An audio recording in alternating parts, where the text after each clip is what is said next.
Trois choses que tu dois savoir avant de prendre ton drone en Islande.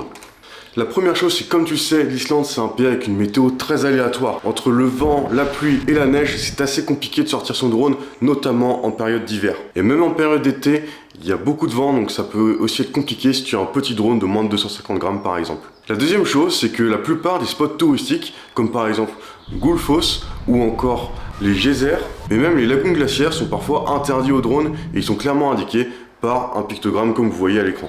Et la troisième chose, c'est qu'il faut faire particulièrement attention lorsque vous faites voler votre drone au-dessus des plages de sable noir, comme par exemple à Vik avec le crash de l'avion DC-3, ou encore dans les différentes autres plages du pays. Puisque lorsque vous allez décoller ou atterrir, il y a des grandes chances que du sable rentre dans vos rotors et ensuite que votre drone ne puisse plus redémarrer. Mais si ça vous arrive et que vous avez du sable dans vos rotors, pas de panique, il vous suffit juste de gratter un petit peu dans vos rotors pour enlever le sable, mais faites bien attention et pensez-y lorsque vous faites voler votre drone en Islande.